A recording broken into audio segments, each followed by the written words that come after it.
අපි යමු මීළඟ ලග්නයේද මීළඟ ලග්නයේ යෙදෙන්නේ කන්‍යා ලග්නය. කන්‍යා ලග්නය කියන්නේ බුධ හිමි වන රාශිය. බුධ ග්‍රහයා තමයි මෙම රාශියට අධිපතිය වන්නේ. කන්‍යා ලග්නයේ ඔබ පිළිබඳවත් මා තත්කාල කේන්ද්‍රයක් සටහන් කොට විශේෂ කාරණා සටහන් කරගෙන තියෙනවා ඔබට මේ පලාඵල ඉදිරිපත් කිරීමට මගේ පාසුව සඳහා. එසේනම් ඔබටත් මා මේ සූදානම් වන්නේ පලාඵල පෙර ලග්න වලට පරිදිම ඉදිරිපත් කිරීමට. කන්‍යා ලග්නයෙන් ඔබ ගැනයි මෙතෙන් සිට මේ ගෙනහැර දැක්වීම. අපි බලමු මේ කන්‍යා ලග්නයෙන් උපන් ඔබගේ ලග්න භාවය හිස්, දෙවැන්න හිස්, තුන්වැන්න හිස්. ඒ කියන්නේ මේ ගෙවල් තියෙනවා, ගෙවල් වල මිනිස්සු නැහැ. දොරවල් වහලා යන්න කියලා හිතාගත්තොත් ගමන් නැහැ නේද? මේ කේන්ද්‍රයක භාවයක් කියලා අපි හඳුන්වන්නේ කොටුවක් නේ. ඔබ දැකලා තියෙනවනේ මේ භාවයේ ග්‍රහයෙක් තැන්පත් වෙලා නැහැ. නමුත් මේ ග්‍රහයෙක් තැන්පත් නොවුනට මේ අපි හිතන්නකෝ ගෙයක් තිබෙනවා, ගෙදර අපි කියනවා ඔය ගේ වහලා තිබුණාට ඔය ගේ අහවල් පුජ්‍යලයට තමයි අයිති වෙන්නේ කියලා. අපි එතකොට හොයාගන්නවා මේ භාවයේ අධිපතියා කවුද කියලා. ඒ අධිපතියා ඉන්න ස්ථානය අනුව, ඒ අධිපතියාට වැටෙන ග්‍රහ දෘෂ්ටි අනුව, ග්‍රහ බල දුබල වීම අනුව තමයි අපි තීරණය කරන්නේ භාවය පිළිබඳ වැඩි විස්තර ඉදිරිපත් කිරීමට. ඒ අනුව කන්‍යා ලග්නයේ උපන්ගේ ලග්න භාවයේ හිස්ව පවතිනවා, දෙවැන්න හිස්ව පවතිනවා, තුන්වැන්න හිස්ව පවතිනවා, හතරවැන්න එක දිගටම ගෙවල් තුනක්ම වහලා තියෙනවා කන්‍යා ලග්නයේ මේ තත්කාල කේන්ද්‍රයට අනුව.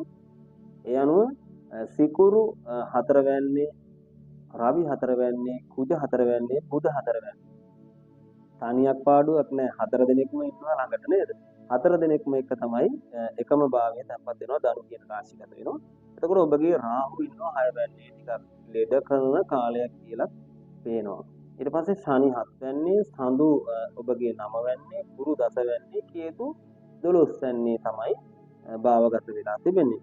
ඉතින් මේ කාලේදී කන්‍යා ලග්නයේ පිළිබඳ සඳහන් කිරීමේදී ඔබට විශේෂයෙන්ම සඳහන් කරන්නට ඕනේ මේ කාලේදී ධන දාන්න භෞතික සම්පත් ඔබට වර්ධනය කර ගන්නට පුළුවන් වර්ෂයක් කියලා පේනට තිබෙනවා.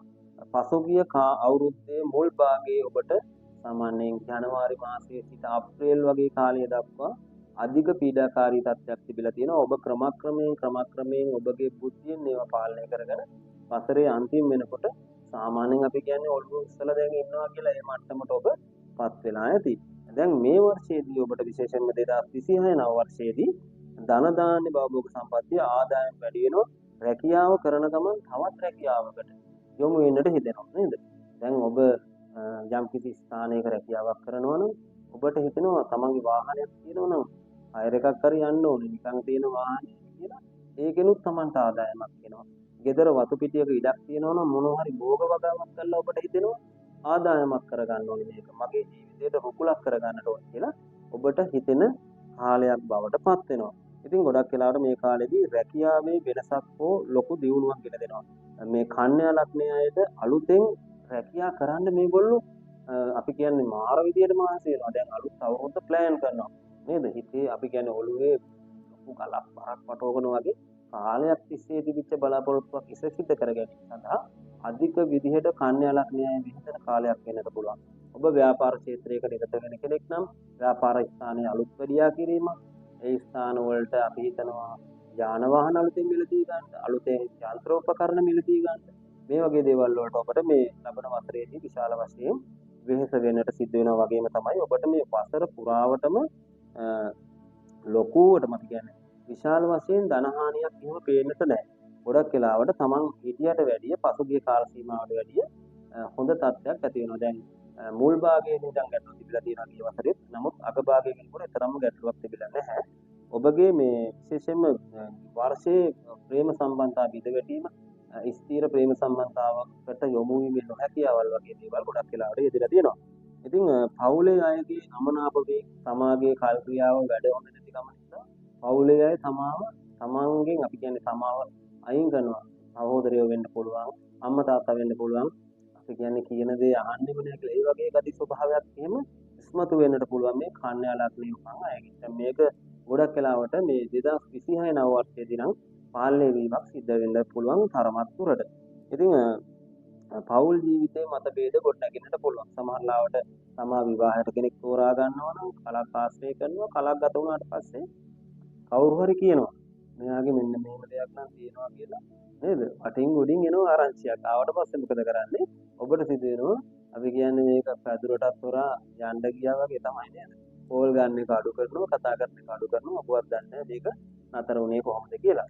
ඉතින් මේ වගේ තත්ත්වයක් තමයි ඇති වෙන්නේ. තරඟ විභාග වගේ දේවල් වලින් ජය ගන්නවා, ව්‍යාපාර ජයග්‍රහණය කරනවා. අලුත් දේ උගන්වනවා. සාමාන්‍යයෙන් තමාට අලුතෙන් දෙයක් ඉගෙන ගන්න තියෙනවා නම් ඒක අලුතෙන් ඉගෙන ගන්නට පුළුවන්. ඊට පස්සේ මේ සමග එකට වැඩ කරන අය. හරිම අපි කියන්නේ විශේෂයෙන්ම කල්පනාකාරී වෙන්න ඕනේ. එකට වැඩ කරන අයත් එක්ක වැඩ කරන්න බෑ අමනාප වේගෙන් දෙන්න පුළුවන්. ඔබගේම කල් ක්‍රියාව නරක වෙන නිසා ඔබ ළඟට සේවය දෙන කෙනාවත් ඔබ ළඟ ඉන්නේ නැහැ. නේද? ඔයත් එක්ක නම් හරියන්නේ නැහැ කියන සමහරවිට සාමාන්‍ය දෙයක් වුණත් ඔබ හැරදා යන්නට පුළුවන්. ඒ කියන්නේ ඔබ පළට වෙලාවට ඒ කියන්නේ ඔබට මුදල් ලාභ තිබුණට ඔබ ඒක අපි කියන්නේ ගන්නට නිසි ක්‍රමවේදයට අනුව ගන්නට දන්නේ නැතිකම මේ කාලයේදී ලබන වසරේදී ඒ බව නම් මත වෙන්නට පුළුවන්. ඒ නිසා ඔබ ඒ පිළිබඳ සැලකිලිමත් වෙන්නට ඕනේ. කැපීම් කෙටීම් තුවාල දීම වගේ දේවල් වෙන්නට පුළුවන්. කැපීම් කෙටීම් කියවහන්න ඕනම කෙනෙක් බිය වෙනවා නේද? බිය වෙන්නට නෙමෙයි කියන්නේ ඔබට ආරක්ෂා වීමට. ඒ නිසා ඔබ කාර්මික අංශයේ යම් කිසි කැපුම් කෙටුම් කටයුතු මොනවා හරි ඒ වගේ අංශවල රැකියාව කරන කෙනෙක් නම් ආරක්ෂා වීම සඳහා තමයි ඔබට මේ ප්‍රතිපත්ති සිදු කරන්නේ. යටිපතුල් වල විශේෂයෙන්ම කිරිගදි පිත් අධික රෝග ඔබට විශේෂයෙන්ම ඇති වෙන්නට පුළුවන් හේතු. එතකොට මේ පාදවල යම් කිසි යටිපත දැන් වයස වැඩි අම්මලා තාත්තලා ඉන්නවා නම් සමාවෙන්න වයස වැඩි අම්මලා තාත්තලා ඉන්නවා නම් ඔය පාදවල හිරිගදි අනිත් බැරි ගදි පිට යනවා හොඳයි. අපි කියනවා ගස් ගල් වලට දානවා වගේ නේද? ඒ නිසා දැන් මේ වගේ අය ඉන්නවා නම් විශේෂයෙන්ම ඔය කේතු ග්‍රහයා මූලික කරගෙන ඔබගේ පවුලේ ජ්‍යොතිර්වේදී මහත්මයා හෝ මහත්මිය මුණ ගැහි ඒ පිළිබඳ වැඩි උපදෙස් ලබා ගන්න හැටියට මතක් කර සිටිනවා. එසේනම් කන්‍යා ලග්නයේ උපන් ඔබට ওই කෙටි විස්තරයක් තමයි ඉදිරිපත් කරේ. ඔබට මේ වර්ෂයේ පුරාවටම සුබ වන දවස් විදියට බදාදා බ්‍රහස්පතින්දා සහ සිකුරාදා දින හැඳින්වීමට හැකියාව පවතිනවා. ඔබට සුබ වර්ණය වන්නේ කොළ වර්ණය. සුබ අංක වන්නේ අංක 2, අංක 3, අංක 5, අංක 7 කියන අංක තමයි ඔබට සුබ වෙන්නේ. එතකොට ඔබට පැලඳිය යුතු මණික් වර්ගය ලෙස පච්ච සහ ගෝමේද වර්ග සුක්ෂ කියලා සඳහන් කරන්නට හැකියාව පවතිනවා. එසේනම් මේ කෙටි හැඳින්වීම කන්‍යා ලග්නයෙන් උපන් ඔබ පිළිබඳවයි මෙතෙක් කියලා මා මේ ඉදිරිපත් කරනු ලැබුවේ.